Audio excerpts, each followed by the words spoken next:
candidates and members of the community for attending this evening. I'm going to introduce the candidates in the order of their introductory remarks, and the order there of the candidates' opening remarks was randomly selected from a hat, which I did see there was a hat. Before I introduce the candidates, I do want to inform everybody that the county commissioner elections occur on May 21st. County commissioners are non-partisan candidates, meaning that if one of the candidates gets over 50% of the vote in the May election, they will be the county commissioner for District 1. The vote is split between the 5 candidates, then the top 2 or 3, depending on how the split looks, will have a runoff in the November elections.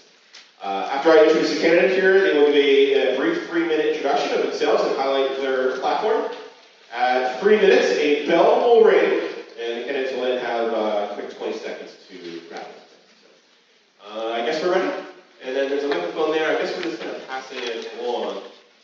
First up, first drawn from the hat was Chris. So Chris Henry is a truck driver with Teamsters Local 81. He worked for Yellow Freight until he filed for bankruptcy in 2023. Chris lives in the Collins View neighborhood.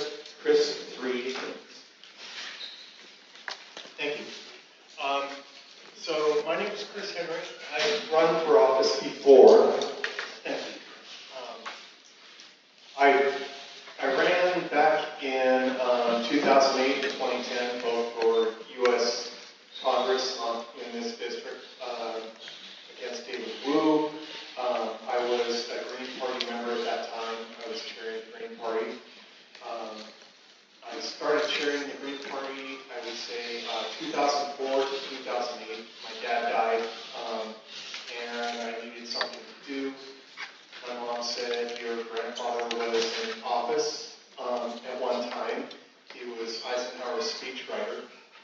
He handed me his book that he wrote about Eisenhower, and they were looking for a candidate to fill one of the 5 seats to run for U.S. Congress. I thought, I'm a truck driver, I'm too small of a person to do this, and everyone else had degrees, and she said, no, I think you should do this, you should run. So that's how I got my start. But actually before that, before 2004, and I was chairing the Green Party, the state party, I chaired the Willamette Neighborhood Association in West Lynn, Willamette District. And I did that 2 terms, 2000 to 2002, 2002 to 2004. And that's kind of where I got my start. I was attending Clackamas Community College because I was trying to organize a union at a ready-mix company, and the vote passed 14 to 2, and they laid us all off that day and said, here's your check, severance package. And so I kind of said, what the heck, I kicked my heels together and I went back to school. I wanted a degree, so I went to Clackamas. From there I transferred to Portland State, 2 weeks before 9/11, and, or 2 weeks after 9/11. And that was an interesting time for debate and whatnot on campus.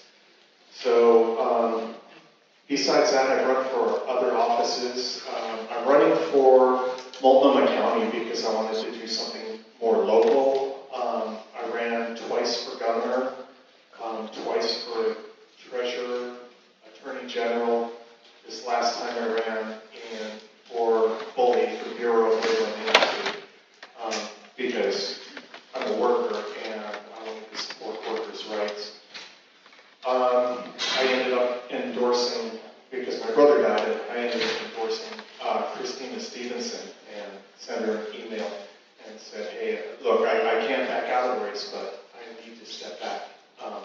So anyway, I did that, and then I ran for U.S. Senate in the general election. So now I'm looking to go more local. When Yellow Freight closed its doors, I went homeless for a year, and so a friend lent me a house to park the car in, and that's pretty much it. Thank you, Chris. Next up will be Margot Wheeler. Margot is a project manager in the Multnomah County Treasury Department and also is a management consultant. She's a native Oregonian who moved to Portland in 2010 after graduating from the University of Oregon. Margot lives in the Multnomah neighborhood. Margot. Thank you.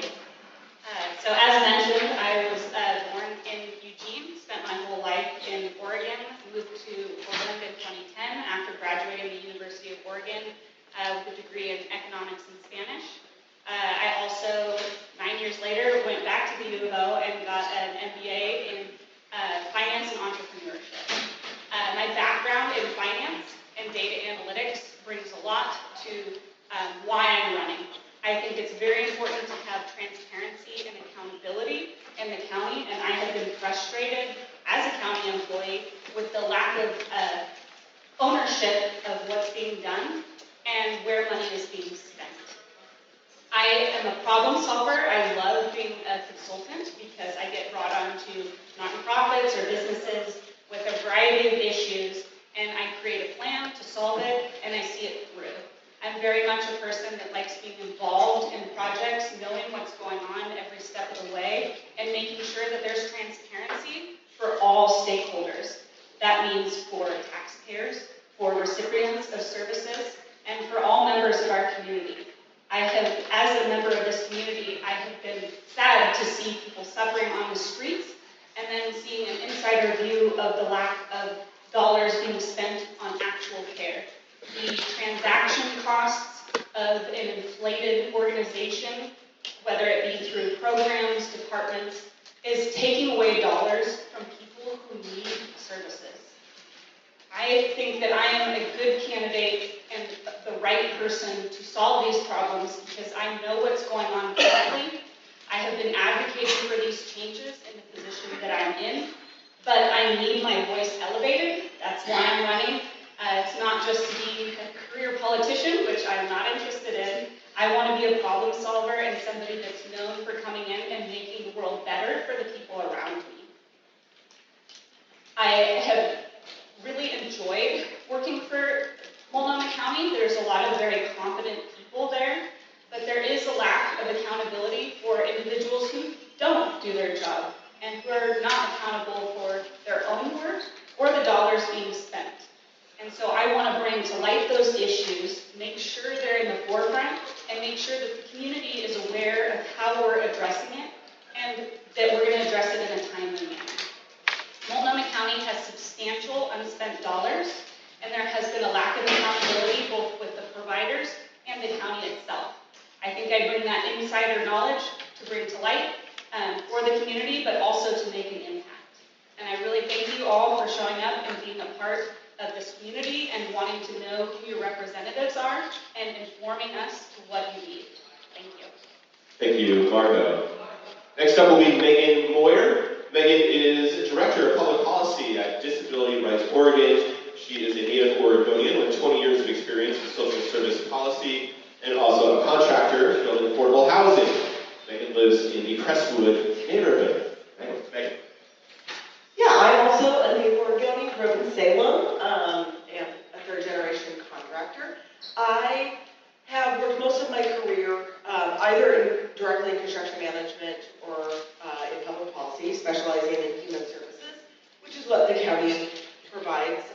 Services to people who have disabilities, who need health services, a variety of issues. And I have really enjoyed my career behind the scenes. I have enjoyed being effective and yet not have to be a public person. But I decided to run for public office because I really reached a point of frustration where I worried that we were at a turning point because of the deeply ineffective way that our local government, both the city of Portland and Multnomah County, has addressed the homeless crisis. And I think there's some state blame as well. I have some critiques of our health authority. I was worried that we were at a turning point where we were going to give up on proven, compassionate approaches because of totally ineffective execution. And I did not want to see that happen. I've spent 20 years advocating on behalf of these evidence-based practices, building Medicaid systems, knowing that we do deliver services well to some communities, core to others, and I wanted to make sure that we were putting people in a position at an elected level who could lead to make sure that we're delivering on what voters voted for. I believe that Multnomah County, and particularly District 1, cares deeply about these issues and is not wanting to lose compassion, but they are rightfully frustrated, as am I, and want to see accountability. We have taxed ourselves to a point where I think we feel it. And I personally don't feel like we're seeing the results of that. And I want to bring my expertise in project management, my policy expertise, my Medicaid expertise to the county so that we have a functional system that is delivering on the things that our community said we wanted to be taxed to do. Thank you very much, Megan. Up next will be Kevin Fitz. Kevin is Executive Director of the Oregon Mental Health Consumers Association. He founded Oregon's first statewide mental health consumer technical assistance center program in 1998 and has sponsored successful Oregon legislation for mental health support. Kevin lives in the Brooklyn neighborhood. Kevin. Very good. First of all, wow, that was kind of loud. Why didn't they give us cordless mics? But let me introduce myself. My name is Kevin Fitz. I'm sorry? Can you hear It's me? a nonprofit. So my name is Kevin Fitz. I'm a native Oregonian. I was born in Eugene, Oregon, to a computer programmer, a surveyor, and probably the smartest introvert I'd ever met in my life, but that was my father, Warren.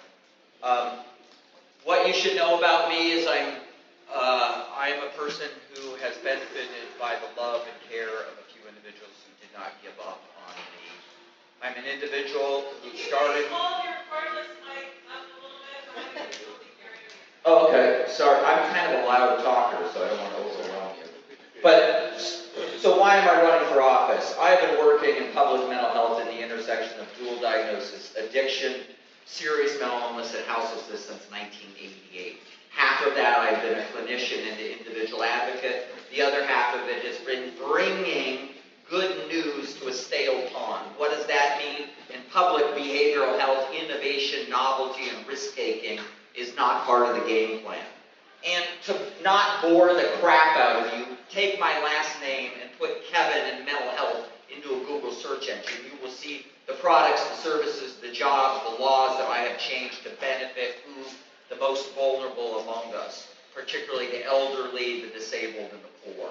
My whole career has been fighting for justice in systems that are run by corporations and large bureaucracies that are not responsible. I am running primarily because I have been a public advocate and have been pushing on the outside to push Multnomah County and OHA to take our innovations and turn them into law, and that's been a frustrating process most of the time. I am here to lead. My nephew died of a fentanyl overdose 7 years ago. I am a child of the 90s. One of my best friends is living in a tent on 15th and East Burnside. I know everybody in mental health, from the governor's behavioral health director to Senator Wyden's health policy, and there's nobody currently can figure out in this messed up system who can help save my friend's life. He's had 3 fentanyl overdoses. I am running because I'm a passionate problem solver. I love people, and I'm a fierce collector of academics and ex-bureaucrats who guide my decisions. Thank you so much for allowing me to be here, and I'm not kidding. Google my name. I am a national expert in psychiatric rehabilitation for those who are difficult to treat, non-compliant, who have failed our conventional systems. Thank you. Kevin Fitz, thank you very much. And our last candidate here, dropping the hat, Vadim Mazurski. Vadim is an administrative law judge for the Social Security Administration. He immigrated with his family from Ukraine at age 7 and graduated from the University of Texas School of Law. Vadim lives in the Goose Hollow neighborhood and currently serves as its president. Vadim. Thank you, everybody, for coming out here. It's a rainy night. Luckily, we're staying dry, but I appreciate this really nice turnout. I really do. As was mentioned, I live here in Goose Hollow, just a few blocks away with my wife and 13-month-old daughter. And like many of you, I'm very upset that our county has failed us in addressing homelessness, mental health crises in our streets, drug addiction in our streets, and public safety. And so I'm running for the Multnomah County Commission because I have the experience, and the only candidate in this room that has the experience dealing with county officials, dealing with city elected officials, and dealing with residents like you, hearing your concerns and being able to address those concerns, and holding everybody accountable for the needs. I'm running for Multnomah Commissioner because right now that is where we need that change. We can make a quick change in order to address our homelessness. And the experience I bring to the table is, first of all, the legal experience. I worked as a senior policy advisor and senior attorney for the Department of Health and Human Services, setting policies and addressing nationwide programs. Also, afterwards, I was appointed as an administrative law judge for the Social Security Administration, where I talk to people on the streets, I understand what the issues are, and I understand what the problems that people are experiencing. In that job, I was the manager of both the Houston offices and the Portland office. And then when I stepped away from that, my fellow employees recognized me and elected me to the union. So I was a union national executive board member. Once again, that experience, managing offices, managing programs, working with unions. And then a community volunteer. So I've been out there for years working with many of the people probably in this room on the issues that are facing all of you and trying to get the answers that we need. Working with neighborhood associations, working with the city. And in that way, I've been appointed to the Disability Commission here in Portland. I've been appointed to 2 police oversight commissions. So I have that understanding of what the public safety needs are. I've also been a board member of IRCO, the Immigrant Refugee Community Organization, helping people who are underprivileged find what their needs and making sure that their needs are met. And then, as been said, I'm Goose Hollow Neighborhood Association president. I'm also the president of Neighbors West Northwest. That gives me, I think, a very unique perspective on the issues of the day. That has been recognized by the Oregonian, which published recently saying, vote for progress and elect Mazursky to Multnomah County Board. The Northwest Examiner recently endorsed me, thank you, Alan, and it said, Vadim Mazursky has shown evidence-based leadership, whether working with governments, nonprofit institutions, businesses, or neighborhoods. I'm out there working for you all. I'm out there working for our families, and I'm out there working for our kids. And I'll continue that work on the county commission to make sure we get the results that we all need. Thank you. Dean Mazursky, thank you very much.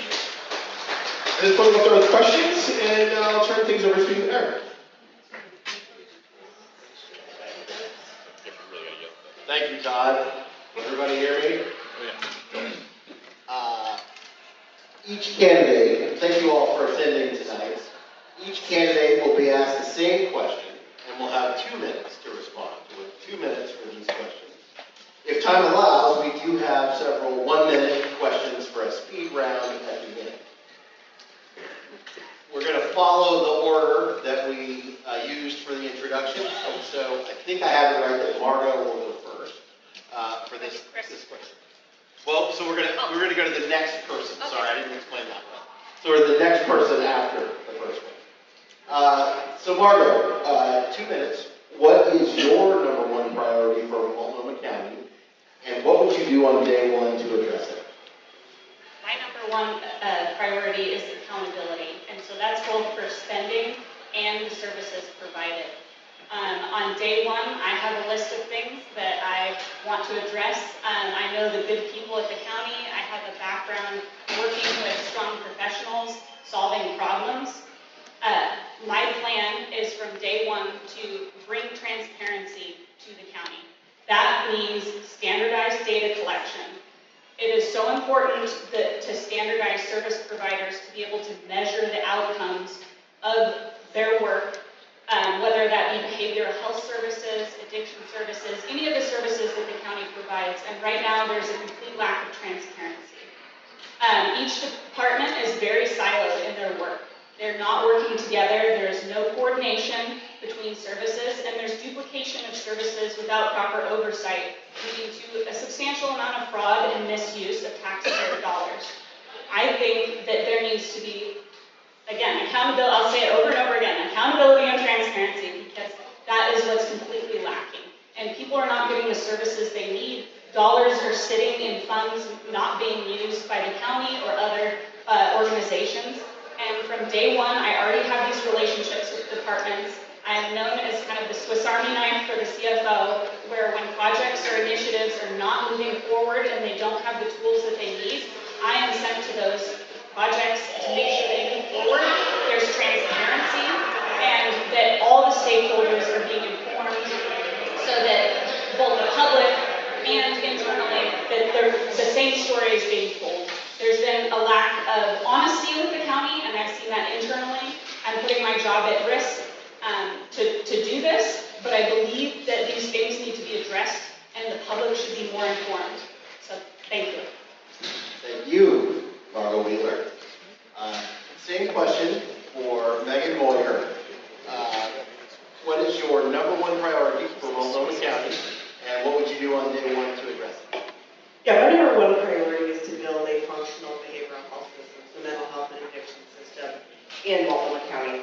And it is really the reason that I'm running, and my background is specific to building Medicaid-based systems of care that can meet people where they're at with the level of care that they need at that time, which we fundamentally do not have at all in Multnomah County. Multnomah County is not alone, but we certainly are the most resourced, and we certainly have the best opportunity to build that system. I have a plan for leveraging Medicaid long-term care because there's a significant portion of our population that is experiencing chronic homelessness, who have severe mental illness and substance use disorder, who even at their baseline or when they've reached stability, still cannot take care of themselves, and they deserve access to long-term care the same way we do for seniors and people with disabilities. I helped build that state plan for Medicaid long-term care. I advocated for it, and then I was on the team that designed it. I have a lot of experience, and the Oregon Mandate Knowledge, I have a ton of experience working with state and federal leaders.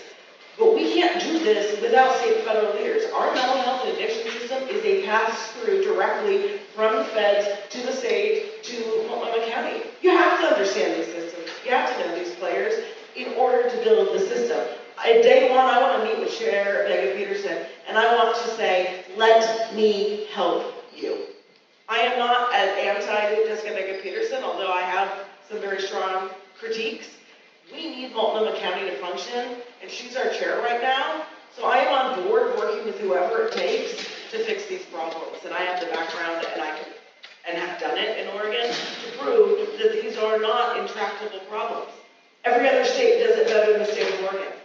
I do not understand why we are not making the concrete changes that other states have done to serve these populations effectively. Thank you.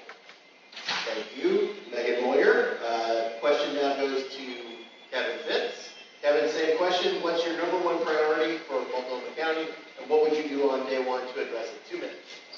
The number one problem is acuity. The number one problem is a father gets on the MAX train and an individual in severe psychotic distress assaults him with a knife and murders him. The number one problem is kids are being hijacked, carjacked at 2 years old in automobiles. The number one problem, the economy is going to crap. The number one problem is my lover owns a house and we're seeing the declining assets. The number one problem is the tax system is screwed. And the other number one problem is you're paying for treatment that doesn't work. I have 3 speeds: 1, fierce; 2, funny and charming; and 3, compassionate. You may not know this, but for 5 years I was a hospice volunteer. And I saw individuals from living under bridges to multi-millionaires in the West Hills. This system lacks compassion, it lacks coordination. We have bureaucrats that are afraid to speak their truth. Why? Because electeds are half educated about how these systems work. I run a public policy podcast for the last 9 months. In the next 3 weeks, I'm presenting at a conference in Bend, I'm presenting at a conference in Seaside, and just been invited to present at a conference in Washington, D.C., and present my psychiatric crisis bill that I busted my whatever helping getting it passed in Oregon. I live and breathe psychiatric rehabilitation, and why am I running? Because we have 2 choices here. Some of you want Singapore in the sanitation crew. We need compassion, and we need to lead with systems that don't break people's wills. You've also been told a bunch of malarkey. Beds, treatment beds, unpack that. Who is the leader who guarantees outcomes that you're spending so much of your dollars on. It takes 7 times to spin somebody to 30 or 60-day treatment to get any effective sobriety. You're getting robbed as taxpayers. Look at my website, look at all the intellectuals, nationally famous rehabilitation specialists who tell us we need to pioneer better healing systems for people who struggle. I live that every day. I have 3 or 4 of my friends that struggle with severe psychosis who are now dead. Please Google my name and see my significant legal solutions to try to push a government to be compassionate and effective and care for people. Last thing I want to say, tents. Camping in tents has been disastrous for the people living in those tents, and has been disastrous for my partner, where individuals who are high in methamphetamine come to the back door struggling because our bankrupt system has electeds who don't understand how the system works, so they're blaming each other. It's a stinking mess, and my friend is going to die. Thank you, Kevin. Sorry, I got a little. That's okay. We're being a little flexible with the 2 minutes, so just pay attention to our signs if you would, because we want to have everybody have equal time. Same question now for Vadim Mazdursky. Vadim, what's your #1 priority for Multnomah County, and what would you do on day 1 to address it? 2 minutes. Thank you. So #1 priority is to address homelessness, and to do that quickly and with the urgency it deserves. We have, every year we break records for the most number of deaths on the streets, the most number of overdoses on the streets. It really is a tragedy. But at the same time, we have to acknowledge the impact in the greater community. We have to listen to our neighbors and our businesses who say that they can't deal with the open drug use, with the crime, and with the public safety aspects of what's going on in the street. So I will address it directly.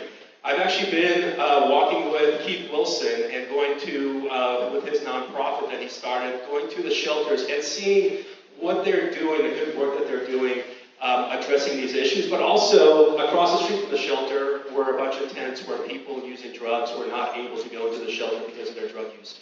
That's the difficulties that we're facing, that's the difficulties we have to overcome.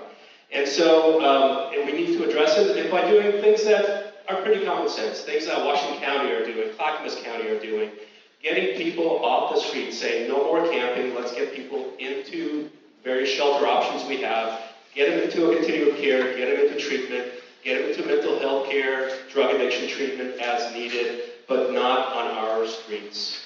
And so from day 1, I will ask for the main thing, an audit of the Joint Office of Homeless Services. I agree with Margot, we need to see where our money's going.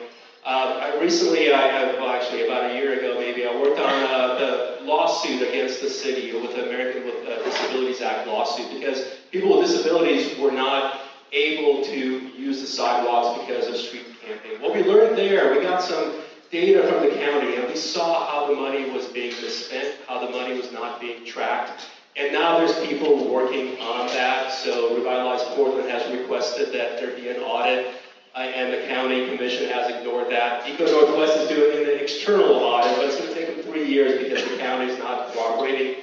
We need to work together. We need to make sure that your tax dollars are being spent well, that it's helping the people on the streets, and that it's helping the people that are housed as well. And I'll make sure that happens. Thank you.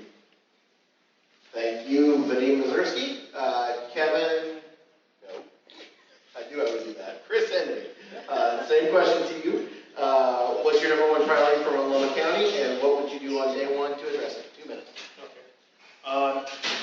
Well, I was born 9 of 12. I come from a very large family that is actually more like a small community. So I work well with people, and I do really well in the union environment.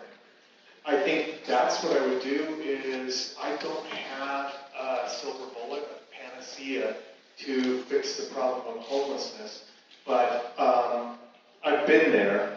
And growing up in a large family, my folks were divorced, and we had to be on food stamps, and I was recently on food stamps again.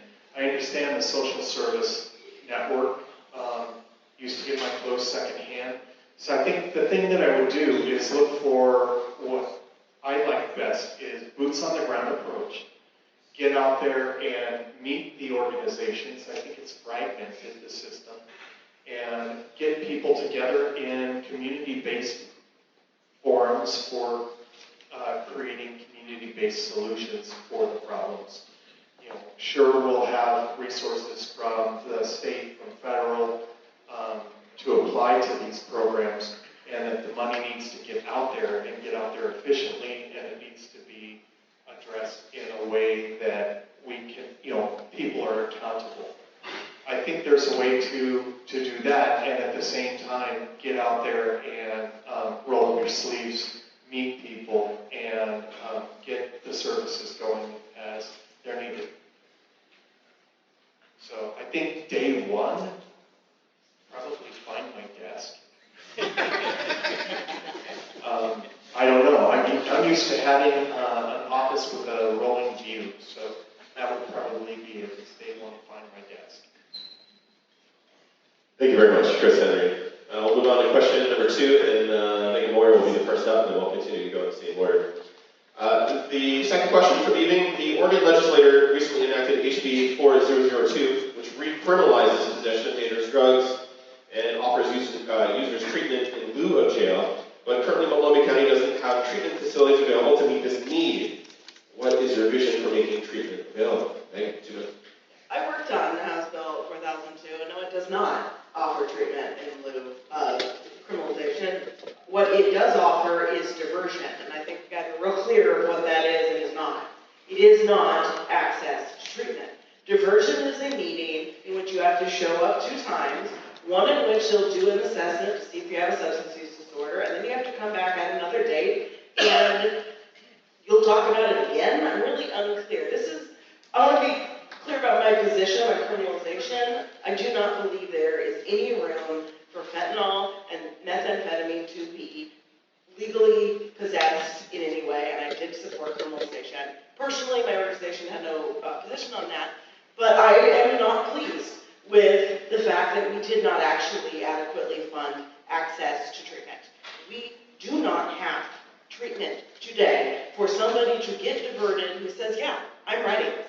It does not exist. There is a 2 to 3 day wait for detox. There are not beds for people with co-occurring disorders, not to mention polysubstance abuse disorders, which means multiple different drugs. We cannot serve the people today who want treatment, and the legislature absolutely did not fund enough so that we can meet that need. It is going to have to fall in Multnomah County.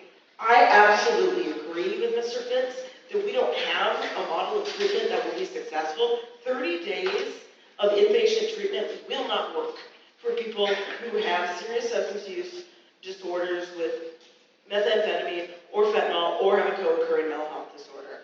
We have to build a system where we're committing to be there for people for easily 2+ years. That includes housing, that includes sober living, that means supports, and for some, it may be long-term care. But I am really disappointed because I do believe it's a public health crisis. I'm okay with criminalizing, but I was 100% passionate about making sure that there was actual treatment when people were given a choice. And that is not what Measure 4002 did. Thank you, Moyer. Thank you very much. Next up will be Kevin Fitz. Same question. The Oregon legislature recently decided to recriminalize possession of dangerous drugs and offers users treatment in lieu of jail. Currently, Multnomah County doesn't have treatment available to meet this need, though. What is your vision? How much time do I have? I didn't vote for Measure 110. Why did I not vote for it? Ideally, yes, it's a great idea. Keep individuals who are struggling with substance use out of the courts and out of the prisons. Terrible idea. My nephew, African-American guy, spent 4 years in Eastern Oregon prison. Why? Because the treatment systems in Portland thought that he was a gang member. He's 6'2" and 220 pounds. The fundamental problem we have here, what we did is we turned some of these into misdemeanors. How many police officers we have are going to run around and do this rinky-dink stuff of handing out misdemeanors? You would be scared to death if you sat with an ambulance dispatch driver like I did 4 Friday nights ago. 14 minutes, 20 minutes, 30 minutes, we're on our way, we don't have enough ambulances. Fundamentally, I rode around the Portland police officer. I'm not a law and order, I'm a skateboarder from the Hawthorne area. I'm not a law and order kind of guy, but I was frightened. For 6 hours, I rode around the Portland cop. Half of it, there was not enough officers to respond. Senior citizens are calling, there's somebody in my backyard, I'm sorry, it'll be a half an hour. Terrifying. We have a huge crisis of public safety. We don't know who to trust, this treatment in bed idea. You're getting robbed because the people are building one part of the train, the treatment of the person. There is no place to place these people. There's no step down. The state hospital is jammed with people waiting to get into step down buildings. And unfortunately, those jobs pay horrible. You have an acuity problem with people at the most desperate states of mind. You have horrible workforce problem. You have a shortage of 20% of clinicians and nurses across the sector. And you think Multnomah County is the cowboy or the sheriff that's going to fix it all. There are 5 different systems that cooperate with each other to put forward our system. And there are bureaucrats that have been picked on by electeds because electeds didn't do their homework. We need change. Kevin Fitz, thank you so much. Next up, Nadine Mazurski, same question in 2 minutes. The Oregon legislator is in the process of recriminalizing dangerous drugs and offers users treatment in lieu of jail, but Multnomah County doesn't have treatment available to meet the need. What is your vision? So we have a really good summary of what all the problems are. What are the solutions? The solution is Measure 110 has been changed by HB 4002, and we need to implement that. It's up to the county, as some of you may know, to actually implement that. So it's working with the judges, working with the DA's office, working with the public defenders, and working with both the sheriff and the police in order to get people into treatment. I'm a judge, I'm a lawyer, I know what those systems look like and how we can back on track and get people from diversion into those programs, but we're going to be determining that once I'm elected into office. I fully support Julie Burnett-Edwards, who has recently tried to reconstitute the Sobering Center, a 50-bed facility where we can get people into a stable environment and get the help that they need. 5 years ago, we had one closed down. Our county commission refused to act, even though they had a report as to what that would look like. But recently, we're making headway. But that, again, will take at least 10 months. But we need to make sure that people get the services they need, starting with sobering and stability. And then we need to use the homeless services money that we have, with the SHS tax, as well as Measure 110 funding, to build those facilities where after people get stabilized and sober, they can get into detox treatment, transitional housing, residential housing. That is a lack, but that is something that we can do because we have the funding to do that, and we can rely on Medicaid for that, we can rely on state funding, the money is coming our way, we just have to have people that are able to plan and get that done. And then also public-private partnerships. If you look at my websites, I'm endorsed by a bunch of unions, but I'm also endorsed by a lot of organizations that have businesses in the area. And because of that, I am able to work with those individuals. So for instance, TNT Development, Vanessa Sturgeon's organization, is actually converting office space into transitional housing, detox areas, transitional housing. We need to do more of that. We need to bring in the private sector to help the public sector. We all have to work together, and I'm the one that's going to be able to do that. Nadine Mazurski, thank you. Chris Henry, same question, 2 minutes. The Oregon legislature is recriminalizing dangerous drugs, but it does offer users treatment in lieu of jail, but Multnomah County doesn't have treatment available, whether or not available. What is your vision? Well, I had a girlfriend who worked at a place called LifeWorks, and they would test people who had drug addiction, and they had to make sure that they were clean. And it was an interesting program because that was pretty much, it was a diversion program when you tested positive. So it's, I don't know that it helps to simply have a system that only criminalizes, and we need to definitely give people services such as the sobering center. But I don't think it's enough to just look there. I think the problem is more complex than simply the drugs. You need to get people good, stable jobs in the area. I would argue union jobs. You also need to get people housed. One thing that I would envision for housing homelessness, homeless people is one election cycle, we ran Rocky Anderson, and he was the mayor of Salt Lake City. And we ran him for U.S. president. But Rocky did an interesting thing in Salt Lake City, is they would actually house the homeless and get them, I believe it was a voucher system, but they went ahead and they paid the sort of an upstream deal to where they got them into housing, and they started to see changes in people where the drug addiction and whatnot fell away. They started to get jobs and stuff like that. So there were great case studies in that. So my vision, probably the sobering centers and get people housed.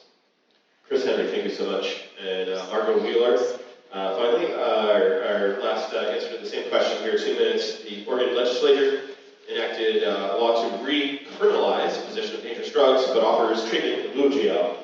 Multnomah County, though, does not have treatment available to meet the need. What is your vision for the vote?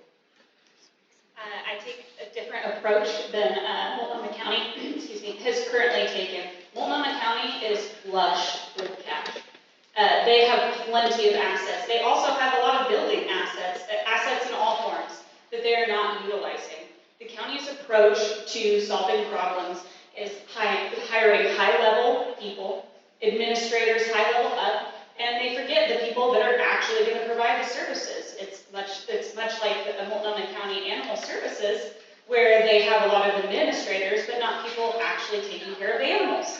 It seems very straightforward, where you need to hire people that are taking care of people that need services. That's counselors, addiction services, medically assisted detox and treatment, and wraparound services.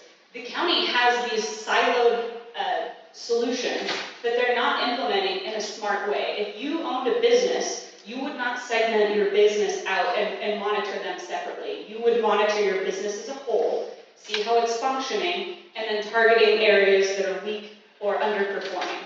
Multnomah County has taken the opposite approach, just talking very high level, a lot of elite politicians, the standard cronies, to point it out, and they're not listening to people that are actually providing the services, people that functionally understand the organization and how to get things done. It's high-level declarations, and that's where I think I bring a lot to the table, where I fundamentally know how Multnomah County works, who does their work, who doesn't do their work, and where the gaps are. In consulting, I provide those solutions. Do you need to hire this person? Do you need to apply more funding to this area? And that's how I approach things. We need to put money in service providers' pockets, contract with them, manage their contracts to make sure they're doing what they say, and measure those outcomes. Multnomah County has failed to do that, and I think that I am uniquely positioned to bring to light that. Thank you. Thank you, Margot. That's the end of that question round. We will now move to question 3. Kevin, Kevin Fitz is answering this one first. Our libraries are under pressure to provide their core services and maintain a safe and welcoming environment. How will you support them with these challenges? Has anybody been to the new Central Library yet? So, one thing that you don't know about me is that I've been a victim of sexual assault. I've been almost murdered by 2 street gangs. I've been poisoned by a street drug in the United States military. I've had some rough and gritty, difficult experiences. I went down to the library 3 days ago to look for a book on psychoanalytic perspectives for the paranoid patient or something like that. And there were a few times where it got kind of tentative in my personal space, and I'm a person who walks all over the place, and I was frightened. But then I walked by the Southeast Belmont, and it's thriving. Mothers are bringing their kids there, and it's fantastic. What I wonder about is who were the prognosticators, the architects, decided to revitalize the Central Library when maybe investing in the branches maybe been a better thing to do. The challenge is, when I first got my started working in the late 80s and early 90s, we had community centers for people who were seriously mentally ill. I staffed them, I worked at them in Old Town and over there. Those have we came into managed care with Medicaid, we eliminated community-based projects because it's not medically necessary. The problem is that you are swinging back and forth, and we're in an upswing with more institution, more expensive beds, more forced treatment, more breaking people's wills, more infantilizing of the patient. You need to start rehabilitating people fundamentally, and I think that's a huge issue. I'm very passionate about a whole bunch of other things. The kindergarten issue, why are we killing animals and lying about it? What the hell is going on in our jails with gangs running stuff? Fundamentally, I'm an advocate for people who are at disadvantage. In all my career, I've been a fighter for people who live in poverty and senior citizens. And I would love to tell you about my fears of what's happening in the next 10 to 20 years for senior services that are struck and overwhelmed currently. And we're having a preponderance of growth of senior citizens in our county, maybe as much as 15% over the next 10 to 20 years. We can't even provide seniors the services now. Why? Because of workforce issues. This is a desperate situation. I'm impatient and severe, absolutely true. But I'm also an amazing person. My politics are like a fog. How do I accomplish getting $6 million out of the governor's wallet with no lobbying fund? Bringing teams of ex-bureaucrats and gifted psychiatric reformers. I'm very talented at what? At sharing information and finding the smartest people and the best ideas to lead. I don't need to be adulated or adored by any of you. My partner loves me, and I have 8 special friends in my life. I want to help, and that's why I'm running. Thank you. Thank you, Kevin. Vadim Mazursky, question goes to you next. Libraries are under pressure to provide their core services and maintain a safe and welcoming environment. How will you support them with these challenges? One is by not making them be the de facto first responders for homelessness and the failures of our county and city. The facts are that 43% of people that work in the library feel unsafe in their own workplace. The facts are that in 1 year, there were 2,000 reported incidents of rule violations in our central library system. The fact is that our own auditor has written, or rather the county auditor has written scathing reports about how unsafe it is, and the recommendations entail hiring more security, providing psychiatric services for people that actually work in the library because of the trauma that they experience. Those are the facts, and increased staffing because they need more people supporting them. So I fully support all those things. The auditor hit it right on the head. We need to support our public sector workers and our librarians. But it starts with not putting them in a situation where they're in danger. And so we need to solve the underlying problems, not put a Band-Aid on the issues that we have. And hiring more security to walk around the library is a Band-Aid. We need to make sure that people who are on the streets, who go to the library because they want to charge a phone or get out of the rain or whatever the myriad of reasons probably are, we need to get them places to go that are not the public areas, that are libraries where our kids go to, where we go to, where so employees need to be safe. So that is the start and beginning. I will address those issues by solving the underlying problems. Thank you, Vadim Mazursky. We'll go to Chris Henry next. Same question. Libraries are under pressure to provide their core services and maintain a safe and welcoming environment. How will you support them in these challenges? I would say that definitely security would help at libraries. When I was downtown once, I was going to a meeting. I stepped off of the MAX train and I was going to a food cart to grab a burrito before I went to the meeting in the law office. And there was someone who was accosting a woman, and he had a pit bull on the end of a chain. Things sort of got out of hand, and I told him, you and your friends need to leave the area, and you must go. For a second there, I shocked him, and he dropped the chain to the dog, and dropped the backpack that he had, and started to swing at me, and I held out a stop hand, and he broke my thumb back, and he went to jail, but he got out the next day. I think that when you're a worker in the library, that you should be safe and secure. The other services that they need, their job is to facilitate, answering questions as a librarian. For people who need phone charging, I think that's a great idea. I think it's a great rooms are there and available, but I hate to see public resources also get torn down. So hence the security maybe checks on that. Because the libraries belong to all of us, I think they should be available to the homeless as a resource to them as well. What resources do the librarians need? I would say that would be it. Maybe ask the librarians the study. Thank you, Chris Henry. Same question for Margo Wheeler. Libraries are under pressure to provide their core services and maintain a safe and welcoming environment. How will you support them with these challenges? Well, I know a lot about the library. One of my good friends at work is a grant accountant there. First of all, the libraries were shut down during COVID, and Multnomah County continued to pay their employees and not reutilize them in other departments for some people well over 6 months a year. The management of libraries has been abysmal. The choice to remove half the books from a lot of our libraries to basically make them pseudo service centers for addicted and unsheltered people. Last I checked, librarians do not go to school to provide medical care for people. They are librarians. We are continuing to have need for security services, which is not a gateway to getting services for these individuals that are suffering. The scapegoat of using libraries as an interim day center kind of for people has been a very poorly thought out plan by Multnomah County officials. Libraries need to be safe places. If we are providing services, then people aren't going to use the library for services that they need, because these people don't need a book. They need true hands-on care, and Multnomah County has failed to listen to it. They hired outside contractors to survey library employees to tell them they feel unsafe. It does not take a rocket scientist to know that your employees are feeling unsafe.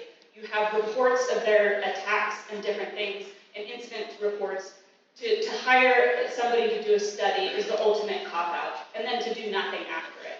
I believe our libraries are a crucial resource for everybody in our community and should be open to everyone, but that doesn't mean that we're dumping individuals that need different services and care in those libraries. It is completely unfair to librarians, and a lot of them are leaving, and the library is very understaffed right now. So not only are we using them as a service, they're not even staffed. Thank you very much. Thank you, Margo. Turn to Megan Moyer. Same question. Libraries are under pressure to provide their core services and maintain a safe and welcoming environment. How will you support them with these challenges? Yeah, I think we are asking librarians to do jobs that they never signed up for, and are not trained for, and frankly, it's not appropriate for them to be taking on those responsibilities. You know, I really believe in listening to frontline workers. That's why I'm endorsed by Ask Me Local 88, and Oregon Ask Me, who represents library workers. Because I think we have to listen to the people who do the work. You know, I don't believe we categorically say types of people can't use public services. It's about behaviors and the way that people interact with others, and there are totally unacceptable behaviors and inappropriate ways of acting that should not be tolerated. I don't think libraries are social service centers. That doesn't mean that somebody who wants to come in and use a computer and ask questions about how do I connect to resources, that's a completely appropriate use of a library. It is not a shelter. It is not a place in which to use drugs or be unregulated. And I think that that's where, and I think Mr. Fitz is 100% right, you know, there are models to do this well. Deschutes County has an awesome crisis stabilization center. It's a 23-hour center. People can come, they can connect to resources like showers, charging stations, food, they can connect to social services. We have to stop using our resources that are not meant for one service to fill a massive gap in another. Let us build purpose-driven solutions. I work very hard for the funding for that service. It's funded by the Criminal Justice Commission through impacts grants. I funded 2 bienniums in a row I worked for it. And these are evidence-based approaches that I do not understand why Multnomah County is not looking at the research, says that there are cost-effective solutions to helping people that don't make people feel unsafe, that are appropriate, and are staffed by people who have expertise working with people with addiction and mental health issues.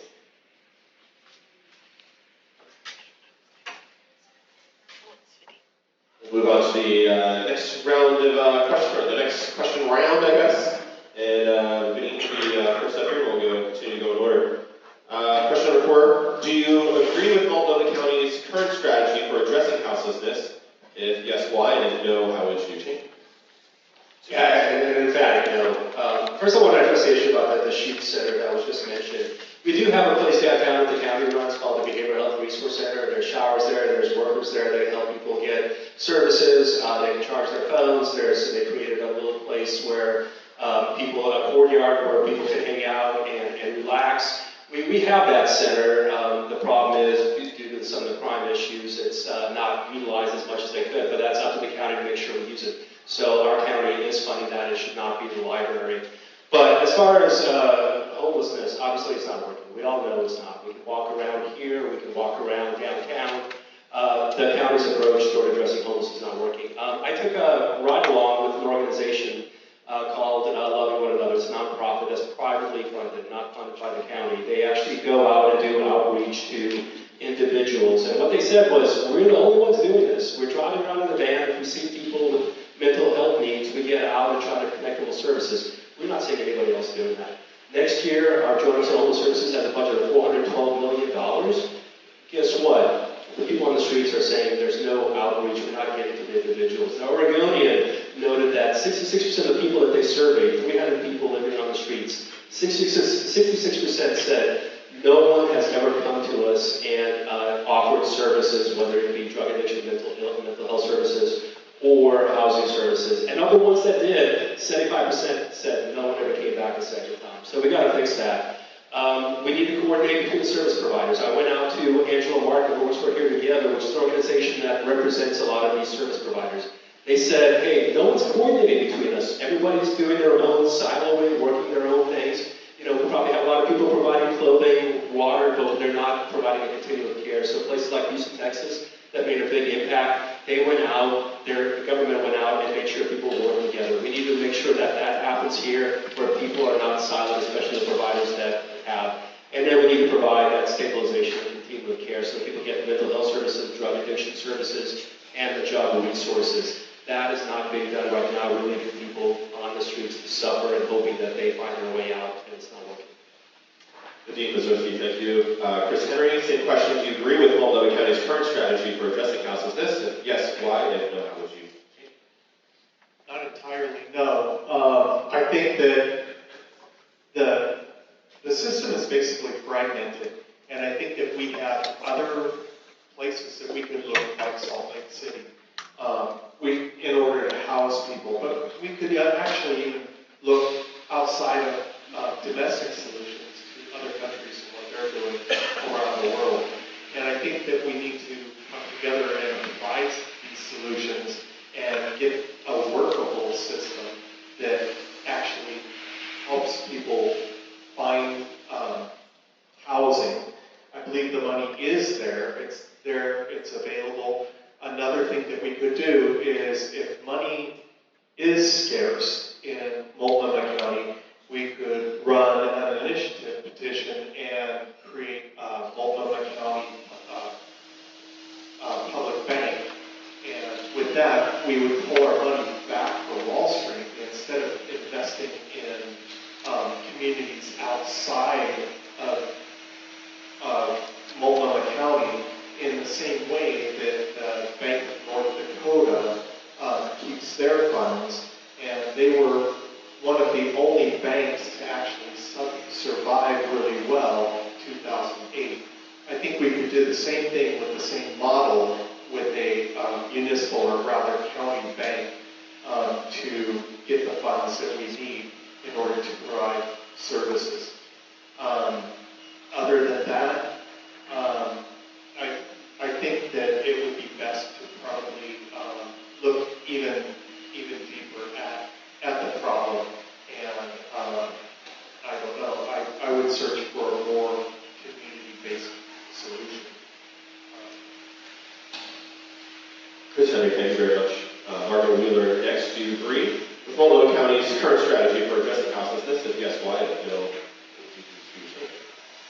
No, I do not agree with their current strategy. The housing first and the very myopic solutions that they have been providing don't provide solutions. It's much like Kevin talked about, just detoxing somebody and sending them back out on the street. Not only puts them in the same situation, it puts them in a worse situation because the likelihood for overdose increases after detoxification. Multnomah County has a variety of services in existence. It has hundreds of service providers. The problem is coordinating between the departments and those services for each individual. Many of these individuals need many types of services. A person, unless it's rent assistance, it's so much more than housing. Individuals need mental health treatment. They might need substance addiction treatment. They might need coordination for job training or skills training.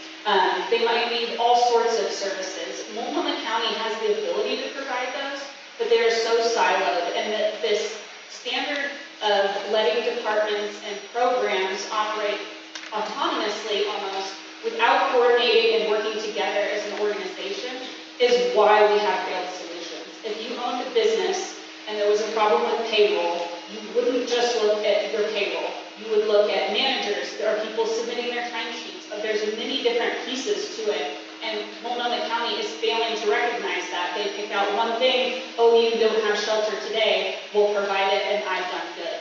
It's not measuring the long-term outcomes that us as a community are seeing the recidivism.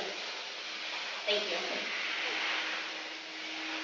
you still have 20 seconds. Oh, sorry. We flashed the roll. Sorry, I'm very following the rules and staying in line.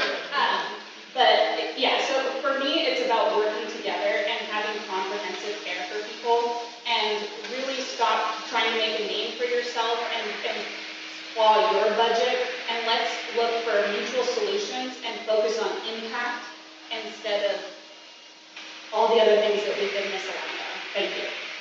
Margo Wheeler, thank you very much. Megan Boyer next, same question. Do you agree with Multnomah County's current strategy for addressing houselessness? If yes, why? If no, how to change it? I don't think they have a strategy. I'm going to be totally honest.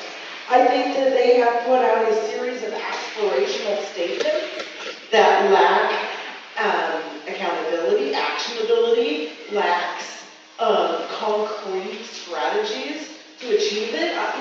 It's hard to critique something that is not a plan. And fundamentally, that has to stop. One of the things that I am frustrated with, and I have been frustrated with every iteration that I've seen come out of both the county and the joint office, is these aspirational statements without concrete, how are we achieving it, on what timeline, with what budget, how will we assess and redirect if not meeting those benchmarks. And part of that, and it goes back to what Mr. Spitz was saying earlier, is that we have a bunch of existing elected officials and a bunch of candidates. I'm not speaking actually to this race specifically, but I will say, some of the mayoral candidates that have been spoken about, their naivete about these issues is shocking and will be really problematic if they become elected. Now, I think Keith Wilson is one of the nicest men I've ever met. Like, on a scale of 1 to 10 of niceness, a 10. His understanding of the complexity of this issue, on a scale of 1 to 10, is about 2. There is no way that concrete shelters alone are an appropriate response. That totally would be an appropriate response because, one, it is not safe to commingle all of these populations together in one space. 2, people will not voluntarily all go to a concrete shelter for totally rational reasons. 3, what are you going to do? Force people? I mean, I have real questions with some of the strategies that are put out, much like I do with the county. There has to be population-specific approaches to these communities. What is right for somebody who just had an economic issue is totally different for somebody who has been houseless for decades and has a dual diagnosis and has true barriers to being able to successfully lead the streets. And I don't see that level of analysis and planning in what we see coming out of county. Thank you, Lawyer. Thank you very much. And Kevin Fitz, the last one to answer the question is, do you agree with Multnomah County's current strategy for addressing houselessness? And if yes, then why? And if no, how would you change? I have a 15-minute PowerPoint I want to diagram for you. Tune it up. 3 decades. One thing, no, I don't agree, and I was there at the county commission 2 weeks ago when they revealed plan number 31.5 update. That's going to save us all from these problems. One of the things that was very interesting in that plan was the joint office leader mentioned maybe we should do a little better job at incentivizing our contractors to have effective outcomes. Kind of like the stuff that Margot and Megan were talking about. Absolutely. What we're dealing with here is we don't know who to trust. Where is the Pied Piper? Take me to your leader. Who knows where a system for these individuals and their housing needs leads? One of the fundamental problems, and I think the dean and 2 other people talked about it, we have, for every 10 housing stock where we move people newly into recovery, 9 of those are wet. So what does that mean? That you can harm reduction, housing first. I'm supportive of some of these things, but in moderation. Some of these housing units sitting next to a 911 operator, we're getting 2 calls from the Bud Clark Commons, which is right next to the train station. There's people are getting loaded and there's criminality going on in the house, going on in the hallway.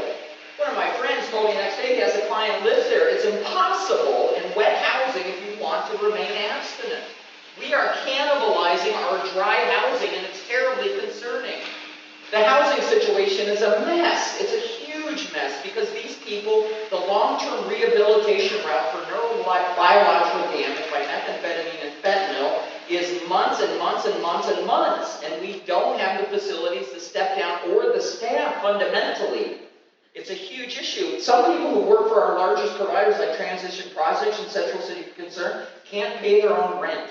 43% of Multnomah County are apartment renters. 16% of you are on Medicare, 36% of you are on Medicaid. Who is going to fight for the poor, disabled, and the seniors besides me, aggressively?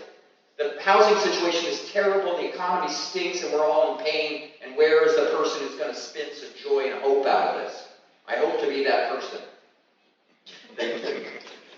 Thank you. Thank you, Kevin Fitz. We will move on to our next question. Chris, we'll start with you for this one.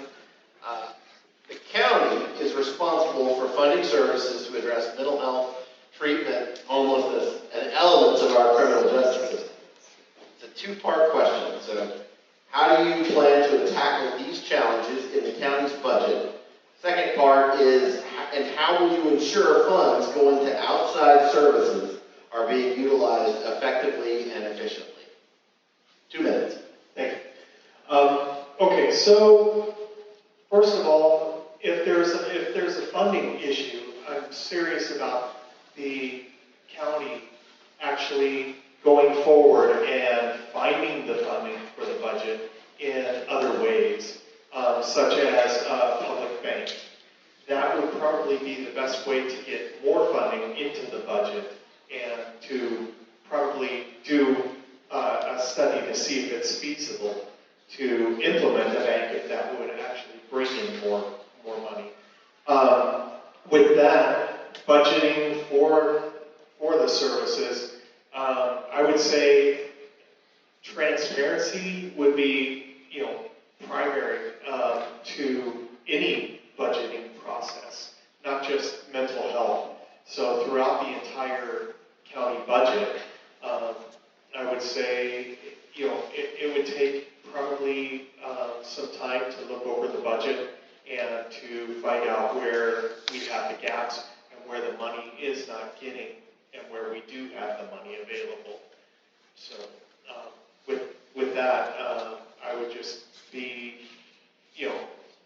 probably, I don't know, day one, that would probably be where I would be investigating and looking at things.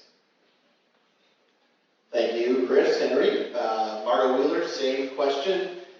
County is responsible for funding services to address mental health, treatment, homelessness, and elements of our criminal justice system. 1, how do you plan to tackle these challenges in the county's budget, and two, how we would ensure that funds that are going to outside services are being effectively and efficiently utilized. Thank you. Again, the lack of transparency has a root cause in the structure of Multnomah County operations. Like I said, the departments are very siloed. A lot of their software solutions, I won't bore you with the technical, but they don't have the ability to capture data and standardize it. So that means that service providers, they have no ability of measuring how good they are, and if the two providers provide the same service, there is no standardization to see who's better or measure those outcomes. Fundamentally, those data statistics are not being captured. I have recently been deployed to help the contracts department with Multnomah County. How contracts work is they start in the departments and then goes through the contracting and procurement team. Departments have pretty free rein on how they start those contracts, and they are not held to standards in measuring how they're going about it. Then it goes through contracting, and so right now there's a lot of finger pointing of where the disconnect is. It gets pointed at accounts payable, we're not paying these providers in a timely manner. That's not the root cause. Our payable department, when they get an invoice, they pay it. It's managing the service providers and making sure that you have a relationship with them. Multnomah County has substantial staff that should be monitoring and being involved with these service providers, both encouraging them to provide services with the county, expand their services, but also ensuring that they're spending money the way that the voters and the county intended them to do. Right now, there's a lot of cronyism with who is being awarded these contracts, and there's a complete lack of oversight and standardization to monitor how those are being initiated and how those are being followed through. And you have providers that aren't invoicing timely, you have Multnomah County staff that aren't making sure providers are doing what they say. We saw that with many services that the county has rolled out where it's been an utter failure. I take the approach of a business person where you need to be monitoring every step of the way so you're not blindsided or you're not making excuses when it comes to light in Land Week. Thank you. Thank you, Margo Wheeler. Megan Boyer, same question. How do you plan to tackle these challenges in the county's budget? And how will you ensure, part two, how will you ensure that funds going to outside services are being utilized effectively and efficiently? Sure, so the first portion of that question, I think we have to be strategic about how we structure our services in order to maximize federal funding. One of the biggest drawbacks of how we are currently approaching mental health and addiction is that we do it very piecemeal and not looking at an entire system that's built on the backbone of Medicaid. If we built a system that specifically looked at Medicaid as the core funder, the federal government would pick up nearly 70 cents on the dollar on those services, including Portland Street Response if it was under a federally qualified health center. We could pick up the cost of housing and supports under our 1915K state plan. There are very clear ways in which if we structured our services better and we filled in the gaps, we could actually have significant savings to fill the holes that Medicaid won't fund. One of the reasons that we so desperately need the whole continuum of care is because right now we have a totally crisis-driven system. Somebody gets hospitalized, they reach a level of stability which is not really self-sufficient. It is no longer in a crisis. It's about a 30-day hospitalization. We discharge somebody, we give them a few days of medication and they are homeless. Well, you know what happens? 30, 60, 90 days later, they're either in jail or they're back in the hospital. You know how much one 180-day civil commitment costs us? $320,000 all state funds because Medicaid won't pay for it. If we intervene at discharge and connect people to Medicaid-funded services and prevent one additional hospitalization or incarceration, we've saved a significant amount of money. The second is, and I couldn't agree with Margo more, contract accountability. I have looked at the audits, and frankly, I think we have some really good audit reports over the last, both previous auditor and today, that point out very concrete, totally unacceptable contract practices. It's not okay to not hold contractors accountable. It's not okay try very hard to not have particularly close relationships with individual contractors. My relationships tend to be at an organizational or association level, because we cannot have favoritism and we must hold contractors accountable. Those are public dollars. Thank you, Megan Moyer. Kevin Fitz, next, same question. How do you plan to tackle these significant challenges in the county's budget? And part two, how will you ensure funds going to outside services are being utilized effectively and efficiently? 2 minutes. Can I just say, I was judo flipped in 1996 by a 5'2" individual who weighed 220 pounds, and he messed up my neck. So sitting in these high back chairs is real rough on me. But anyway, don't feel sorry for me. Here's the question. What are we doing effectively to move forward the needle to rehabilitation for these individuals? I met 3 months ago, I'm not going to give his name, but a researcher at Portland State University, because I have already developed a model. I want to build a dual diagnosis treatment center in Eastern Oregon and get people out of the city, out of ICE. It's the nervous system, stupid. We don't understand classroom cognitive education for people whose nervous systems are fried and on the fritz. It takes 9 to 18 months to come back to some sort of wellness and health. We don't have the money, we don't have the commitment to do it. Currently, we are talking about a sobering center. Clinicians don't use that term anymore. We're talking about withdrawal management. Fundamentally, and they're arguing, why don't we get a big shiny facility? Well, why don't you start with getting a seated behavioral health director? You have cycled through 4 of them in the last 3 to 4 years. They're burnt out. We don't even have a general on the field. Why? Because people are terrified, because the electeds have a half idea what's going on, and the bureaucrats are nervous because they don't want to point out something the elected doesn't understand. It's a mess. And also, too, every single one of you can look at our moral character and the things that we did and built. But one thing you don't know is how effective are we at building political relationships, doing tit for tat. If you get elected to Multnomah County, the only way you're going to make change is Nancy Pelosi bringing 2 other votes with you. You can rant and rave how so-and-so, Carol and John aren't carrying your initiative, but you need to do a better job of offline, lining up who you're dancing with and cooperating with. And these electeds are misinformed and are an inch deep on some of these things. And you saw how embarrassing all of their acrobats around Measure 110 was.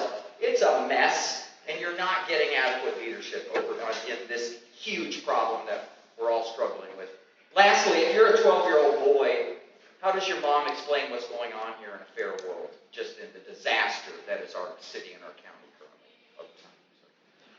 Thank you, Kevin. Vadim, same question. How do you plan to tackle these challenges in the county's budget? Part two, how would you ensure that funds going to outside services are being utilized effectively and efficiently? 2 minutes. Let me just start with a question here real quick. Is there anybody in this room making more than $25 million a year? Anybody, please contribute to my campaign. So, if you're making less than $25 million, you are paying the highest tax in the country here in Multnomah County. Don't let anybody tell us we don't have enough money. There's plenty of money to address the issues that we have. There's more than enough money. We're not spending the homeless services money quickly enough. Metro put the county on a corrective plan because they're not spending the money quickly enough. Think about that for a little bit. $100 million that they underspent last year, they had to figure out quickly how to spend it. So one is we have to have a better plan as to how to spend it. We talked about what sort of services need to be provided to address the homelessness. But also we need to have transparency and accountability. You know, Margaret and I agree on this part. We know that there's a lot of money that is being misspent. I, on the other hand, have been out there advocating for the needs to have that transparency and accountability, to have an audit, to work with individuals like Eco Northwest, or organizations like Eco Northwest, to get to the bottom of how the money's being misspent. They're actually pulling down those 990 forms online, the tax forms from the nonprofit organizations, and trying to figure out where's the money going, what are the resources that we're getting for that money.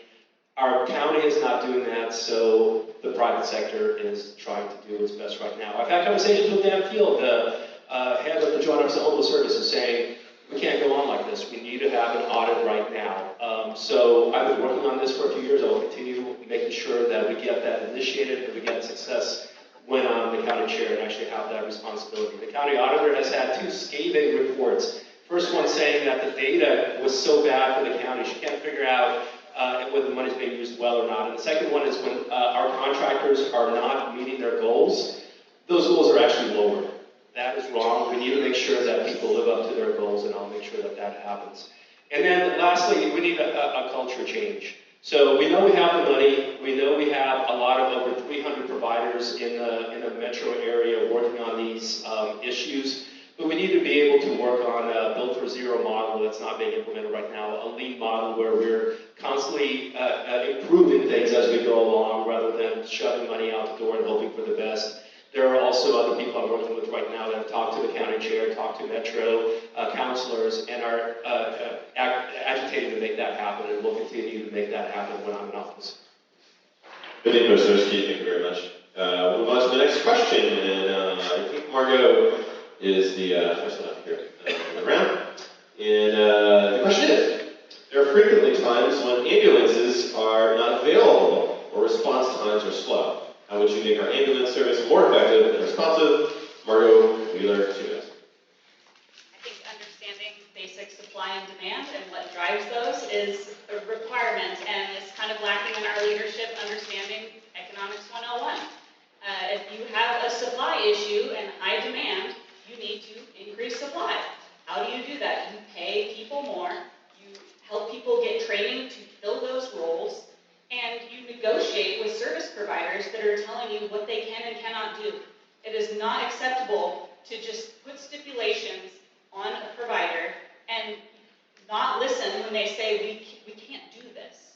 And just say, well, you're not meeting your contract. And that's kind of what's happening. And it's just this political, for lack of a better term, kissing match, where people are pointing fingers and is it one paramedic, is it two?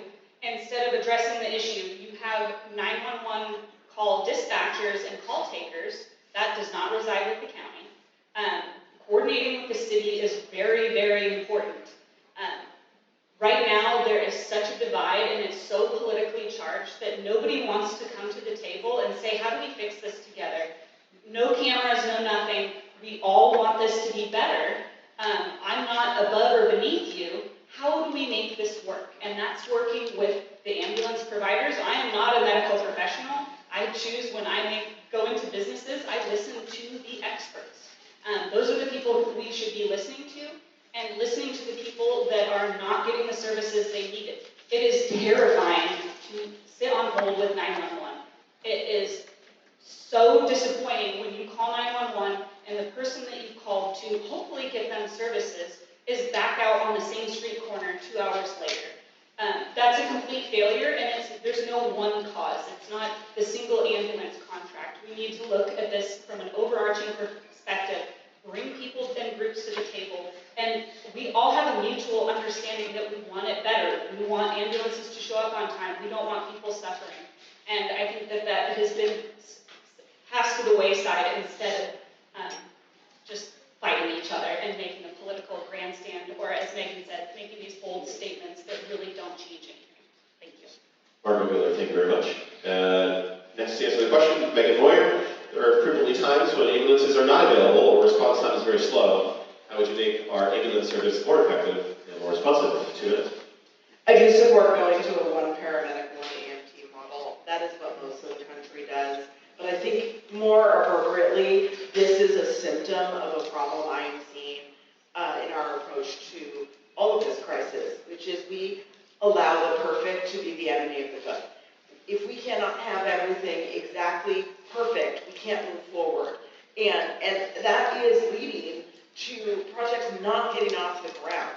And for me, I don't understand how we have not made this switch when requiring 2 paramedics is directly impacting our ability to reach people with medical situations where every second is vitally important. You know, we don't have enough paramedics to do 2 paramedic per ambulance. Sure, in a perfect world, I bet that is better care. But is it better if it's going to cost 20 additional minutes in response?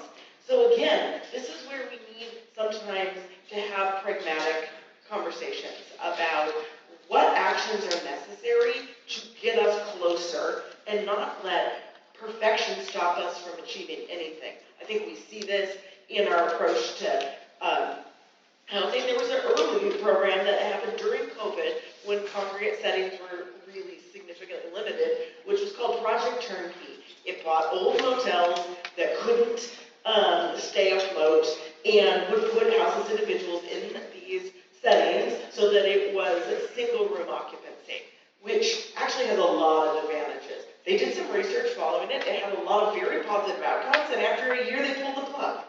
It was ludicrous. It was totally ludicrous because people had feelings like it wasn't 100% perfect. Is that the answer to every homeless person? Absolutely not. Was it the right thing to do and should it have continued? 100%. I'm a yes and person, and I'm a pragmatist. We cannot let the perfect be the enemy of progress.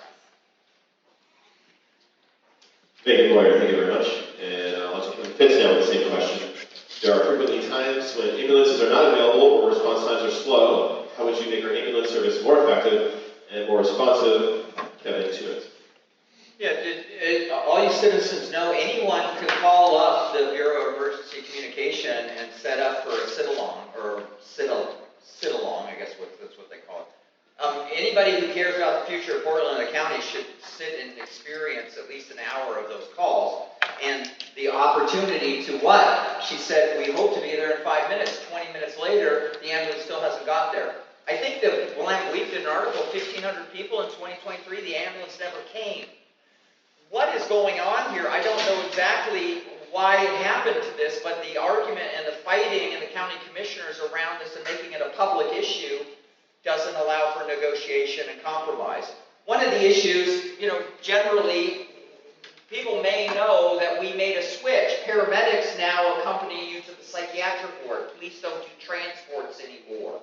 Possibly, we have the same problem with nurses and master's level clinicians. We don't have enough of them. We don't have enough of paramedics as either. However, one of the things that puts a pause on that, if we do go to one EMT and to one paramedic, hopefully the EMT has significant training in crisis response for people in extreme psychiatric distress. It should be unacceptable that the ambulance takes 20 minutes, 30 minutes to get there when you're having heart symptoms. It's crazy. We're trying to attract investment to our community. What is positive about this? You all remember the 90s, film studios all over the place, cranes all over the place, a working police system and crisis system, an ambulance system. What in the world happened? This is disgusting, and all we think about is making it into Singapore and get the fire hose and hide the people who are struggling. We need to do a better job of helping people find meaning, purpose, and rehabilitation. And we don't have the time frame because we run for re-election every 4 years. Anyway, this is very painful to me. I am motivated to run primarily because about all of the suffering out there, and I also think I'm a person who builds effective teams and coalitions. Thank you. Kevin Fitz, thank you very much. Dean Wazorski, same question. There are frequently times when ambulances are not available or response times are slow. How would you make our ambulance service more effective and more responsive? 2 minutes. First, I know this is long for a lot of y'all out there. I appreciate you hanging in there. These are very important questions that affect everybody's lives, and so I do appreciate people sticking around. Instead of talking what I would do, I'll talk about what I have done. So I testified along with Sharon Byron, Vince Jones-Dixon, who's the city council person from Gresham, and the fire chiefs from both the Portland Fire Bureau as well as the Gresham Bureau, asking our city council to do a proclamation for the county to have one paramedic and one EMT model that will help us speed up our ambulances. And guess what? Unanimously, our city council agreed. They had a proclamation to do that, asking it for our county commission to act. Gresham did the exact same thing. The Gresham City Council asked our county commissioners to act because this is a crisis. Unfortunately, our county is where it's at. That's why I'm running for office. They are not acting right now. They want to do a few more studies, look at the contract.